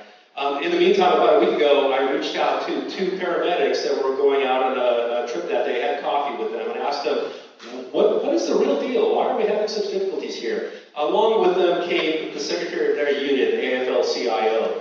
AFL-CIO has endorsed me, as well as, for that matter, the Portland Fire Bureau, Portland Firefighters Association. And we sat down, and I heard a little bit of insight about what they're dealing with day to day: drug addiction, mental illness, fentanyl, methamphetamines are causing way bigger issues than they've ever encountered before. These people have sometimes been attacked. That happens in these ambulances. The kind of cardiac things that they respond to and the life and death situations are much more heightened. And they're like, it's a complex problem. I agree with the outdoor equipment with an EMT and paramedic.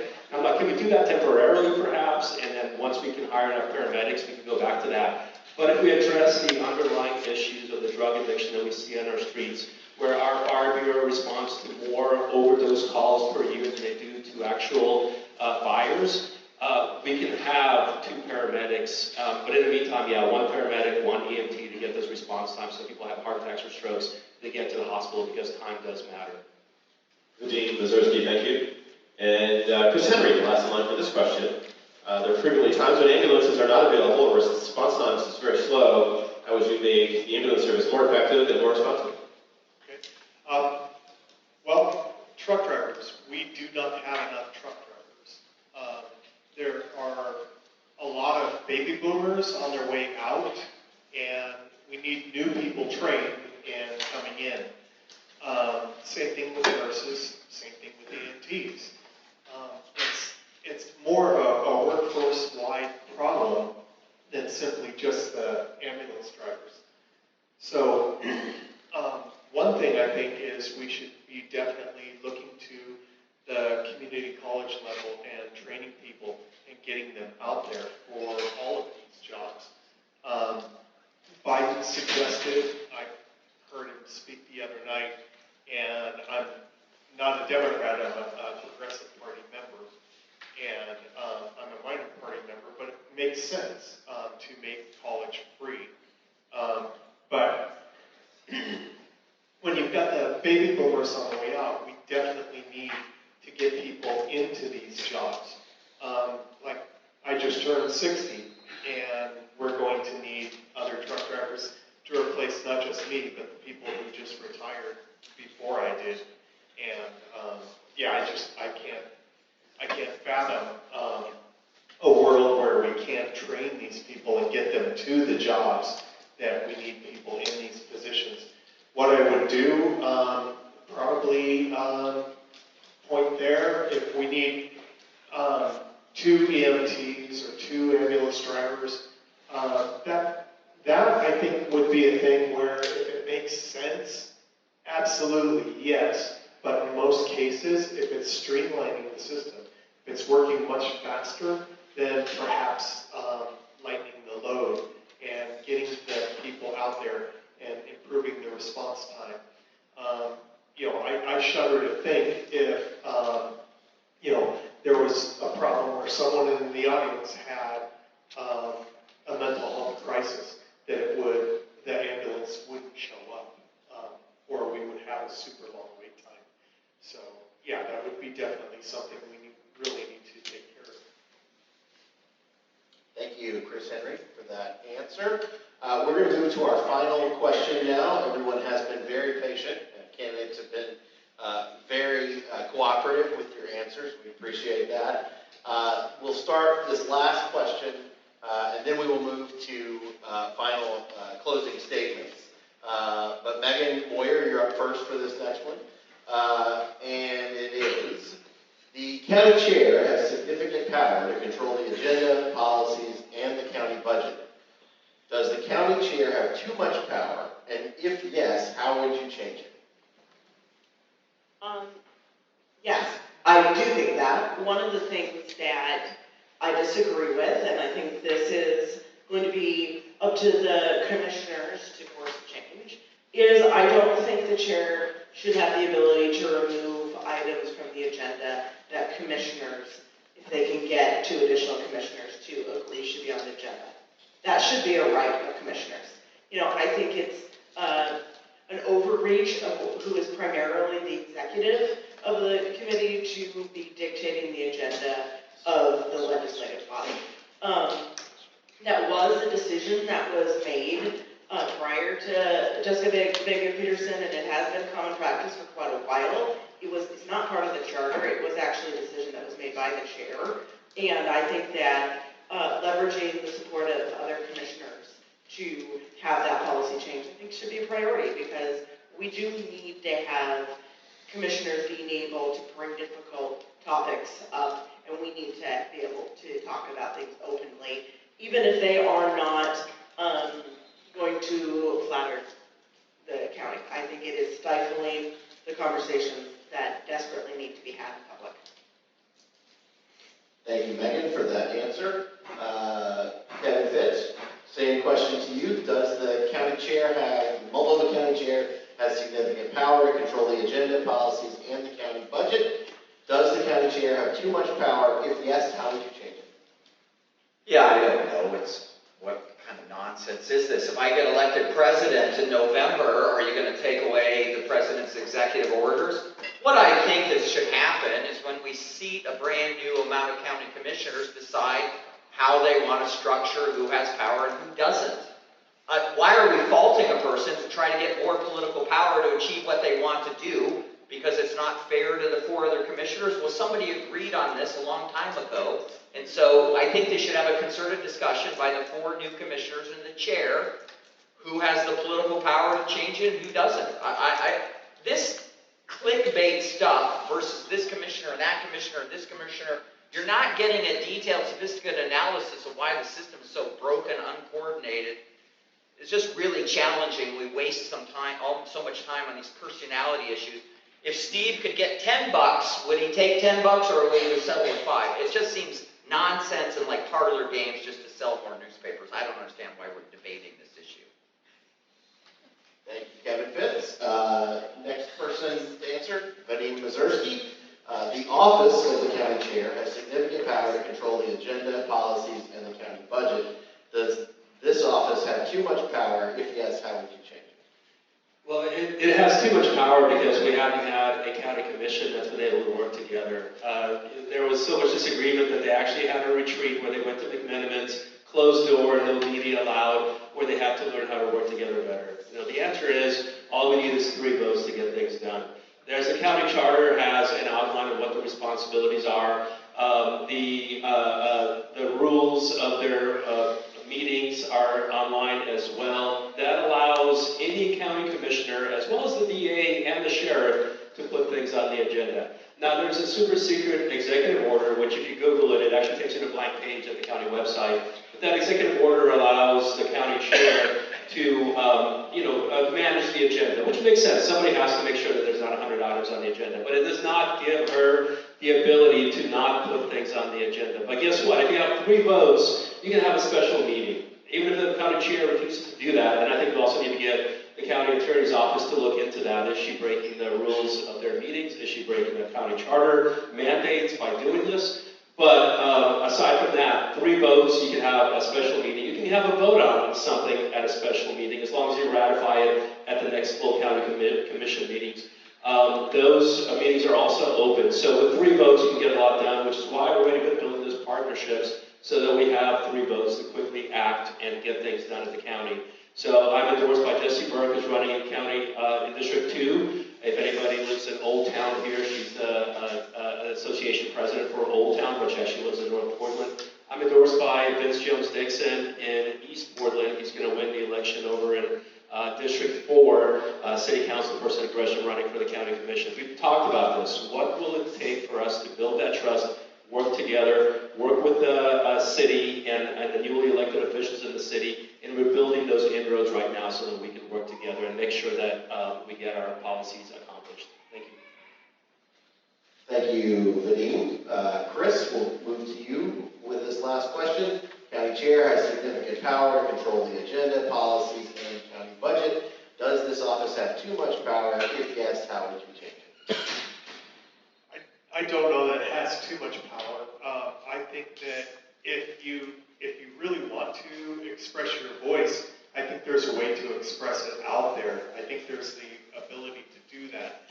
One thing that I would be curious to do, though, is to look at changing the form of government, perhaps to match that of Portland city government, how that was changed. So it'll be an interesting thing to shake things out and see what comes of the Portland race in November when they have the general election.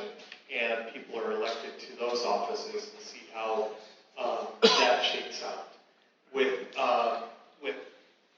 the chair having too much power, I don't know. I've been co-chair of lots of different things and on boards of different organizations, and there's always been room that I've seen to get things done. So I don't know, to be honest, that she has too much power. Thank you, Chris Henry. Appreciate that answer. Final answer, Margot Wheeler. Does the office of the county chair has significant power to control the agenda policies and the county budget? Does this office have too much power? If yes, how would you change it? Yes, they have too much power, but I think there's a skewed perception that the chair has ultimate power. Commissioners can absolutely go to departments, go to individuals, and ask for accountability. I can tell you that because I've gotten emails from commissioners, or they're forwarded to me, and it's drop everything, you get them what they asked for, the rest of your job is on hold. This cop-out that you need 100% everybody on board and everything going to a vote is not necessary to bring transparency and accountability. In that same vein, I'm not afraid to stand up and say, this is wrong, I think you're wrong, and this is why. And I think that it's been so politically charged, and people, again, infighting, instead of saying, well, why do you not want to hear what I want to talk about? Why do you not want my plan brought forth to the community? And bringing that transparency to our leaders. So much of this is behind closed doors, and you get little snippets. And honestly, last case, you go to the media. I'll tell you, when JVP gets wind that Willamette Week or the Oregonian is going to write an article, that is the top issue. She does not want to, sorry, she does not want to be brought up in a negative light. So she is incentivized, and that's where us as a community and individuals need to continue to speak up and hold our leaders accountable. What the heck are you doing? Why are you doing it? And what expectations should we have of you so we can measure how effective you are? Being a consultant, I go into businesses, and it's not always pleasant to have a consultant come in. I'm usually shaking stuff up. Sometimes people lose their job, reorganization. But you approach it from a pragmatic way, where we all want to succeed, we all want to have benefits to our community. How do we accomplish this together? And getting down to the actual facts instead of proclamations and opinions is how I would accomplish that. Thank you. Thank you. Thank you for that answer. That concludes our questions for tonight. We're very pleased again that our audience has stuck with us and that you all have joined us. We're going to move to candidate closing statements. Each candidate will have 2 minutes to make their closing remarks. Again, that same hat came out, and we randomly selected the order for the closing. So our order will be Megan Moyer, Vadim Mazursky, Margot Wheeler, Kevin Fitz, and Chris Henry. And each person will have, once again, 2 minutes to give their closing remarks. So Megan, I will turn it over to you. Sure, I think now is not the time to be electing well-intentioned people who don't have significant background and expertise in the services Multnomah County desperately needs to effectively deliver to people. And I say that from somebody who, I'm not a household name. I bet none of you have heard of me before. Okay, some of you have. That surprises me.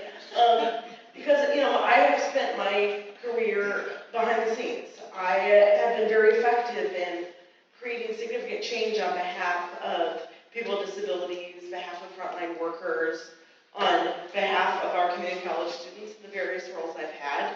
And I chose to run not because I seek to be a household name, but because I am deeply passionate about making sure that we're providing these services. And it does take experience, and it does take expertise. We have good people. I don't impugn the character of our elected officials. Most of them that I know, I think are really good people. but they do not have enough understanding and knowledge to have been effective, and now is the time to expect a little bit more. This is a job, it is a full-time job, and it needs to be treated like one, and this is us applying. And so, I asked, we said some important things here, but go a little deeper, check us all out. I think Kevin mentioned that as well. Please look at what we've done, what our expertise is, and it's not just about who I talked to or what committee I sat on, like concretely, what have you done here in Oregon or at a national level that makes you prepared to fix the problems that we're facing, because these are not easy solutions. Thank you, Megan Moyer, for that closing. Vadim Mazursky, you have 2 minutes to close. Thank you, and once again, thank you everybody for remaining in this room and hearing us, and also thank you for the sponsors. Thank you for Revitalize Portland Coalition and being here as well. And then thank you for all the other candidates here. I think we have, what you've heard is a wealth of experience. Kevin, I've known for some time. When I was on a police oversight board, he came and testified several times about the needs of people with mental health crises, and I acknowledge that he spent a lot of time in that field. I've known for quite a while. If you Google him, there's a lot of YouTube videos. Margot, incendiary, the stuff that she says about how our county is failing us needs to be heard. When we did the interview for Willamette Week, Sylvie Peel was like, can we talk about this? And I agree, because this is a whistleblower thing if I've ever heard. Megan has been working for Disability Rights Oregon, and she's a great advocate for that organization, and at the legislature she's done some good work. I look forward to working with her when I'm in the county commission as well, because there's a lot of input there that's needed. And Chris right here also has a lot of experience running for office. Chris, I look forward to you teaching you a few things as well. What we need right now is that experience of bringing people together. When I talk about my endorsements, it's not about a popularity contest that these people believe I can be elected into office. It's the fact that I've worked with these individuals in various fields. So when people say Keith Wilson doesn't know what he's talking about, let me tell you a story. Keith Wilson was visiting his son in Salt Lake City, and then he had a debate with all the mayoral candidates the next morning. On the way back from Salt Lake City, he stopped in Boise to talk to the Boise mayor about what they were doing with homelessness and how they had the successes over there to learn, and he's bringing that back here. I have worked with that individual. I've worked with Mingus Maps. I've worked with Renee Gonzalez. A lot of these individuals that will be working in office, because we need to get stuff done. We've had 8 years of a housing crisis. We have a fentanyl crisis. We have a drug addiction crisis as a whole. We have crises all over the place here in Portland, including a homeless crisis. We need to get things done. And so the fact that I've been out there working with these individuals means on day one, I will get things done for you all. So life is better for you, life is better for your children, and life is better for everybody in Multnomah County. That's what I'm striving for. That's why I'm running for office. Thank you. Thank you, Vadim Mazursky.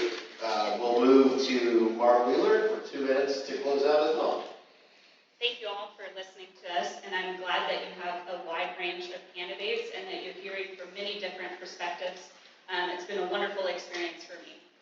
What I think I bring is that I'm a problem solver. I like being involved in operations. I have never been to the level to just get reports on things and make declarations. I want to see and touch and be involved with what's going on for everything that's in my purview. My background in finance and data analytics and in consulting brings a more business-like perspective, and I think that the county should not be an excuse. It should run like a business. It needs to be efficient, it needs to be accountable, and it needs to produce value. I'm not seeing that right now. I think that I am in a weird position. I know all these things about the county, but are not high enough to be on that 6th floor. I'm on floor 5. But I like working with my coworkers. I think that there's a middle ground. I have the rapport with different teams where I've been deployed to these different departments when they haven't had individuals with the skill set or know how to produce what they need to, whether that be creating dashboards so that internally and externally you know where money's being spent, changing processes, documenting and standardizing processes is a big thing for me. The kind of free-for-all with the departments needs to stop. I think that I am uniquely positioned to bring those departments and people together in a non-threatening way, where I am incendiary, thank you, but I'm a caring person and almost to a fault, where I extend everything that I can to help other people in my free time. I donate my consulting services to nonprofits. I love seeing organizations improve performance and help more people. And so I'm looking today for that opportunity to help more people, and I would love your vote. Thank you very much. Thank you, Margaret Wheeler, for that closing. Kevin Fitz, 2 minutes to close, please. Very good. My name is Kevin Fitz. I have never run for political office before. I've always been a public advocate, an activist. It's been quite an experience. Most of the time I spend times in rooms full of people who know me and know the laws and the jobs I've created and all that work. So please, Google my name, and it's not just the testimony, but it's I've been leaking to the healthcare press for the last 3 decades. So Google my name and see of all the things that I've unearthed. One of the things I'm most proud of is the state government gave $500,000 to a psychiatric provider in Eugene. Great, they needed it, but it was a wrong use of Medicaid funds and they dinged them. I'm very proud that that reporter held on to it and didn't reveal my, that I was the one that leaked it. I'm running for office because I care deeply about people. I think there's a contest between who can run the bureaucracy better or who can bring community to the bureaucracy. And if you Google my name and look at the work that I've done, my work has been sophisticated and deep on building community who have needs that their family and the medical professionals have not been able to support. We are at a huge crisis. I have a huge fear that things are turning dark and worse. I am here because I want to help. I think I'm an honest person. I'm not a confidence man, and I'm not going to overpromise that I'm going to fix something that I can't. But I'm extremely effective at engaging individuals with talent and building coalitions, teams, and producing effects. Every single sophisticated political accomplishment that I've achieved in the last 10 years, I was told no by the governor, I was told no by the state senate president, etc., and I achieved it on behalf of poor, disabled, and elderly people. How did I do that? Politics. I am gifted at relationships, and I've been in the same place for 45 years, and so I know everybody. Thanks for getting to know me a little bit, and the offer to all of you. Reach out to me. Let's have a discussion about what you care about. I'm not here to have all the answers. I'm here to represent your voice and your vote and what matters to you. We're in a lot of pain and we need a new direction. Thank you for allowing me to be here. Thank you, Kevin Fitz. And we'll have our final response, our final closing remarks from Mr. Chris Henry. So,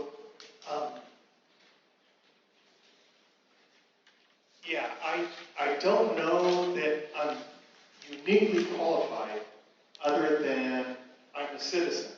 And as a citizen of Multnomah County, I think that qualifies me to run and that gives me expertise as a citizen. I'm one of you. I'm one of many. That's the way I see myself, always. And I think that there are solutions to the problem. As I said before, one of the reasons why I do run is it keeps my party on the ballot, so that's why I run statewide. But I wanted to run locally for a change, and we didn't need to maintain the party ballot access by my running statewide. So that's why I'm here, to improve things. Like I said, my grandfather was Eisenhower's speechwriter, and one of my favorite speeches was every gun that's fired, every rocket that's launched, every warship that's launched signifies in a final sense someone who's cold and not clothed, someone who's hungry and not fed. And basically the speech was about war, but it has cross-application. When you look at even a county or a city budget, and you look at our priorities. So what I want to do is I want to fix the homeless homelessness industrial complex that we have here, the mental health industrial complex, and apply solutions that are actually community-based, ground up, and value the worker and the people who are most affected. Thank you.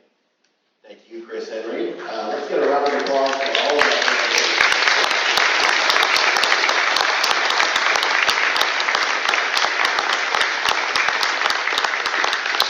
It takes a great deal of courage to put yourselves out there, and we're certainly appreciative you're all willing to serve. I will now turn it over to Darlene Urban-Garrett, who is the Executive Director of Neighbors West Northwest, to close us out. And on behalf of Todd and myself, thank you. Thank you. Thank you, candidates. Let's give the candidates another round of applause. Thank you. Let's give our moderators a round of applause. Thank you. And my wonderful staff who was able to produce this, Carl and Bunny McCarthy. And thank all of you for being here and showing such great interest in serving our community and for wanting to do the right thing. So thank you for being here.